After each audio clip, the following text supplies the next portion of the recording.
Assalamualaikum warahmatullahi wabarakatuh. Alhamdulillahirabbil alamin. Atas berkat rahmat Allah Subhanahu wa taala, kami masih diberi kesempatan untuk dapat melakukan presentasi presentasi pada kesempatan kali ini demi memenuhi tugas akhir mata kuliah statistika dan probabilitas.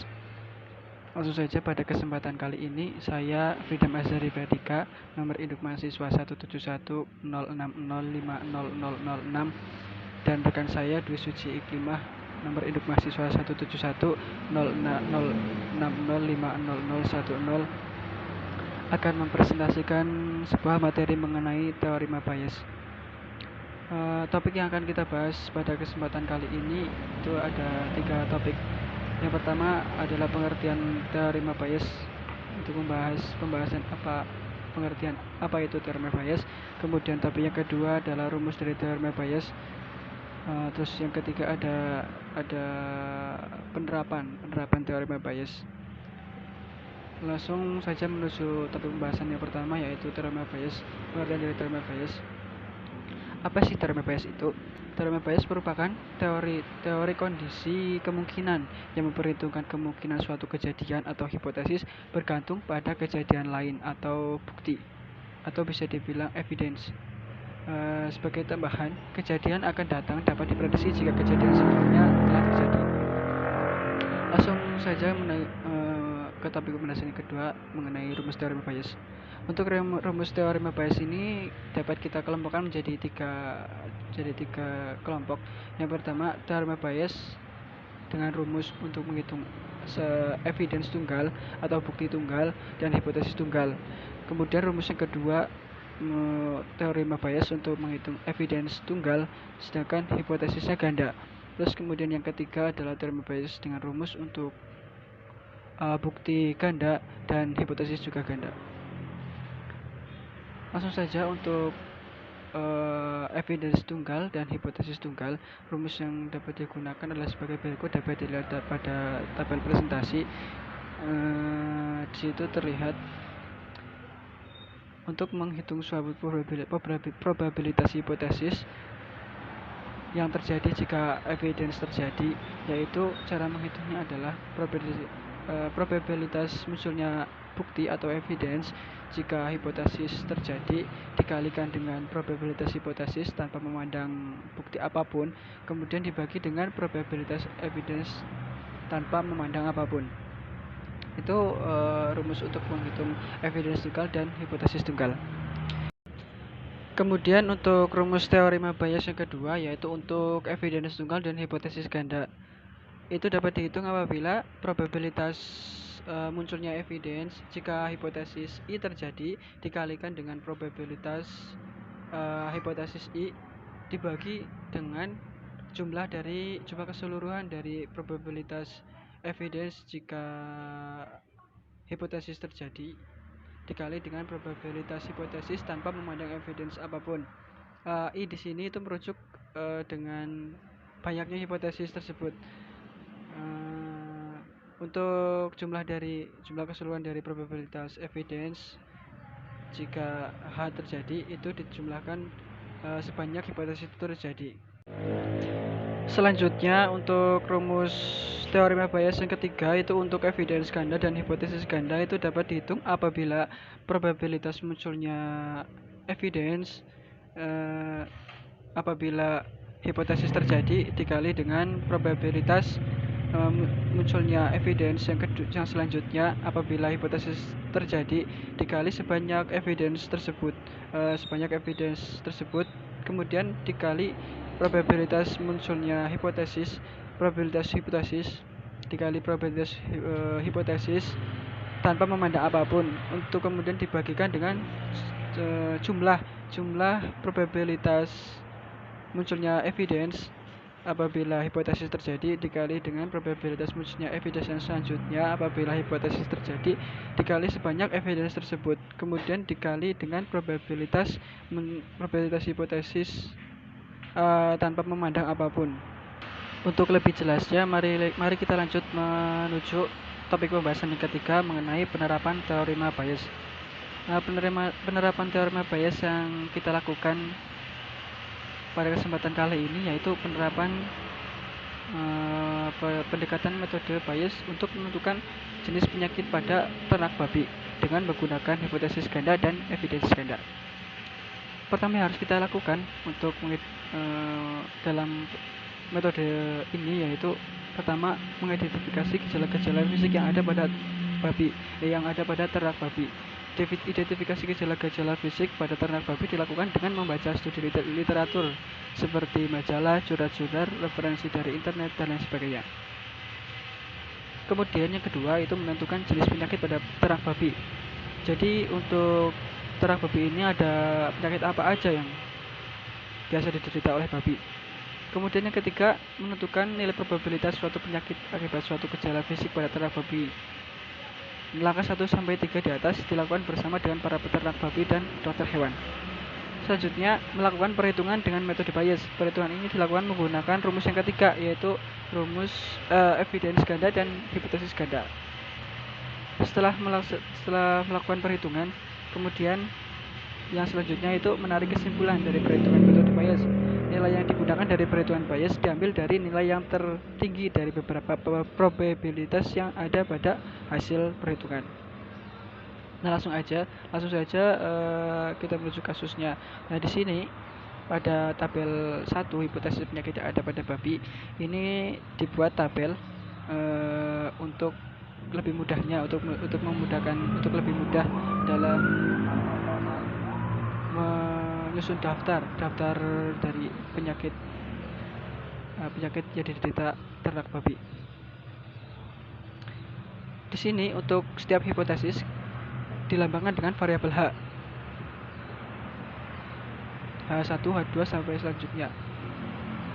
Kemudian kita juga membuat tabel gejala yang sering terjadi pada ternak babi.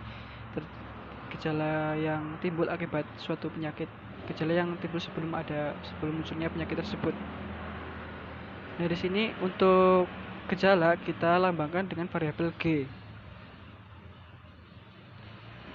Kemudian untuk selanjutnya kita juga harus membuat tabel gejala dan penyakit babi. Nah, kita sesuaikan dengan penyakitnya. Gejala dengan penyakitnya harus kita sesuaikan untuk mengidentifikasi, untuk lebih memudahkan kita dalam menentukan jenis penyakit apa yang terjangkit pada babi tersebut. Setelah kita membuat tabel gejala dan penyakit babi, kemudian kita mendapatkan nilai probabilitas Bayes dari penyakit dari gejala yang dimiliki babi. Nah, untuk nilai-nilainya sudah dimasukkan seperti berikut. Nah, setelah berhasil mengidentifikasi gejala-gejala fisik yang ada pada ternak babi, juga telah menentukan jenis penyakit pada ternak babi, sudah menentukan nilai probabilitas suatu penyakit akibat suatu gejala. Kemudian langkah selanjutnya yaitu prosedur penentuan penyakit dengan metode Bayes. Nah, langkah pertama yang harus kita lakukan adalah identifikasi gejala dan penyakit. Sebagai contoh, ternak babi memiliki gejala-gejala seperti nafsu makan berkurang, demam, dan kemerahan pada kulit. Berarti evidensi yang tercatat adalah G1, G3, dan G6 dengan hipotesis sebanyak 7, yaitu H1, H2, H3, H4, H5, H6, dan H7. Nah, setelah mengidentifikasi gejala dan penyakitnya, langkah yang kedua yaitu memilih rumus dengan pendekatan metode Bayes. Nah, karena evidence ini termasuk evidence ganda dan hipotesisnya juga ganda, jadi kita menggunakan rumus yang ketiga yaitu dengan evidence ganda dan hipotesis ganda. Nah, langkah yang ketiga kita menguraikan rumusnya berdasarkan hasil identifikasi gejala dan penyakit. Untuk menguraikan rumus berdasarkan hasil identifikasi tersebut, saya serahkan kepada rekan saya Dwi Suci Klima. Langkah ketiga itu menguraikan rumus berdasarkan hasil identifikasi gejala dan penyakit. Kita menggunakan rumus yang ketiga dengan hipotesis ganda dan evidence ganda.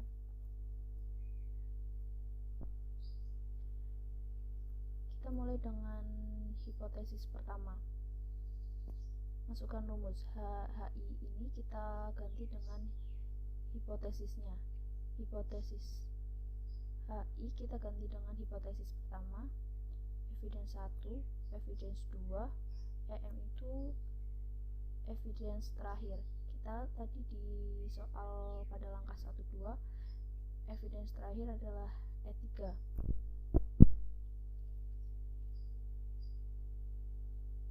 Evidence 1 HI H1, evidence 2 HI kita ganti H1, evidence 3 HI nya H1. Evidence 1 K ini kita ganti dengan hipotesis 1, E2 hipotesis 1, E3 hipotesis 1, HK ini kita ganti dengan H1 hipotesis 1, ditambah evidence 1 hipotesis 2, evidence 2 hipotesis 2, evidence 3 hipotesis 2, H2. Kita masukkan hal yang sama seperti langkah ini, yang berbeda hanya pada bagian hipotesis ini. Kita ganti dari jumlah hipotesisnya. Pada langkah 1, 2 kita lihat ada 8 hipotesis. Jadi kita ganti hipotesis ini. Hipotesis 1, hipotesis 2, hipotesis 3, hipotesis 4, hipotesis 5, hipotesis 6, 7, dan 8. Kita masukkan semua rumusnya. Dari hipotesis 1 sampai dengan hipotesis 7. Langkah keempat yaitu mengganti kode EN, evidence N, dan hipotesis N dengan nilai probabilitas yang kita ambil dari data pada tabel 4.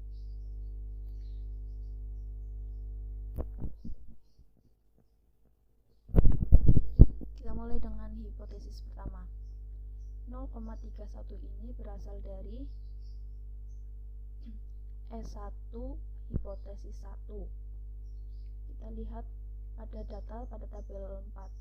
S1 hipotesis 1 nilainya 0,31. Kita lihat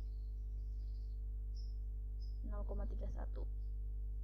0,59 kita lihat pada rumus berasal dari E2 hipotesis 1. Datanya E2 hipotesis 1 0,52. Ternyata ada kesalahan dalam penulisan soal. Maaf. Di sini harusnya S1, E3, E6. Di langkah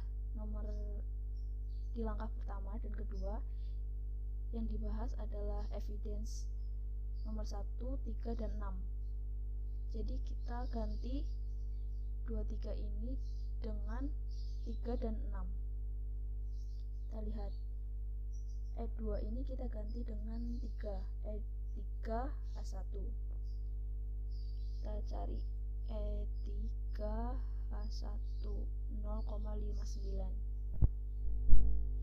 0,78 itu dari evidence 6. Ketiga ini kita ganti dengan evidence 6. Evidence 6 H1. Evidence 6 H1 nilainya 0,78. Terus kita masukkan semua nilai dari tabel 4 ke rumus ini. Dari tabel ini akan menghasilkan nilai-nilai ini.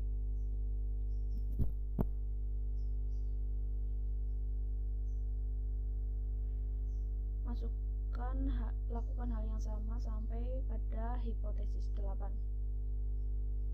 Hasil dari perhitungan tadi adalah ini. Hipotesis 1 menghasilkan 0,35, hipotesis 2 menghasilkan 0,27, hipotesis 3 menghasilkan 0, hipotesis 4 menghasilkan 0, hipotesis 5 0,37, hipotesis 6 0, hipotesis 7 0, hipotesis 8 0. Langkah kelima yaitu menarik kesimpulan berdasarkan nilai tertinggi. Kesimpulannya, nilai maks yaitu 0,35, 0,27, 0, 0, 0,37, 0, 0, 0. Jadi nilai tertingginya yaitu 0,37. 0,37. Itu dengan nama penyakit erysipelas. Dari gejala yang ada pada ternak babi seperti nafsu makan berkurang, demam, dan kemerahan pada kulit, kemungkinan ternak babi menderita penyakit H1, H2, H3, H4, H5, H6, dan H7 yaitu kolera, cacar babi,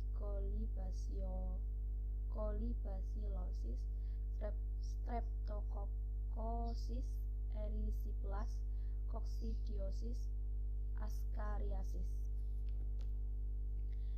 Hasil perhitungan dengan metode Bayes, peluang yang ternak babi tersebut terkena penyakit erysipelas yaitu 37,26%, penyakit kolera 35,36%, cacar sebesar 27,37%.